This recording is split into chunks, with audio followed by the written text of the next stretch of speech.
بسم اللہ الرحمن الرحیم۔ آج ایک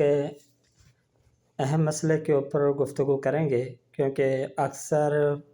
احباب کے اس حوالے سے سوالات بکثرت آئے ہیں کہ یورک ایسڈ کا جو اضافہ ہو جاتا ہے اس کے حوالے سے بھی کوئی علاج تجویز کیا جائے۔ یورک ایسڈ کیا مرض ہے اور اس کی علامات اور کیفیات کیا ہیں، اور اس کی نارمل رینج کیا ہے اور کتنا یہ زیادہ شمار ہوتا ہے، یہ چیزیں ہمارا موضوع بحث نہیں ہے۔ ہم صرف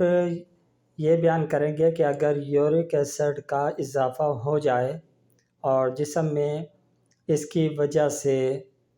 خون کے اندر جو ہے پروٹین وغیرہ جمنا شروع ہو جائے اور جوڑوں کے اندر تکلیف ہو جائے اور سوجن ہو جائے، تو ان کو کس طریقے سے رفع کیا جا سکتا ہے اور کون سے اعمال کر کے یورک ایسڈ کی زیادتی پر قابو پایا جا سکتا ہے۔ تو اس حوالے سے ایک مرتبہ پہلے بھی میں پوسٹ اپلوڈ کر چکا ہوں، اور آج اس حوالے سے ہی ویڈیو کی صورت میں آپ حضرات سے مخاطب ہوں۔ تو اس کے لیے طریقہ کار یہ ہے کہ آپ ایک کورا کاغذ لے لیں صاف ستھرا، جس کے اوپر لکیریں وغیرہ نہ لگی بھی ہوں، بالکل سادہ پیپر ہو جائے، اور اس پر آپ لکھیں سورۃ انشراح مکمل، سورہ انشراح الم نشرح لک صدرک، یہ مکمل صورت آپ اس کے اوپر تحریر کر دیں اور اس کو پانی میں گھول لیں۔ پانی میں گھولنے کے بعد جو شخص اس مرض کا مریض ہو اسے وہ پانی روزانہ صبح نہار منہ پلائیں۔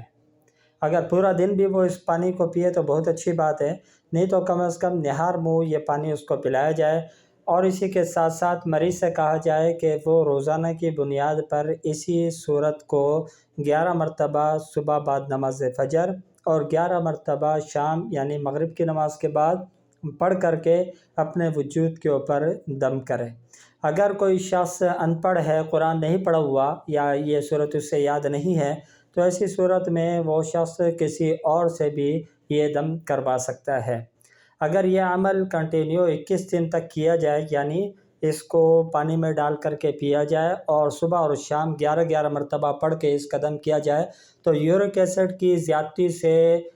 وجود پذیر ہونے والی علامات اور کیفیات اور عوارض اور بیماریاں وہ نہ صرف یہ کہ ختم ہو جائیں گی، بلکہ وجود میں یورک ایسڈ کی جو مقدار ہے وہ بھی اپنے لیول پر مکمل ہو جائے گی۔ دعا فرمائیں اللہ رب العالمین عمل کرنے کی توفیق عطا فرمائے۔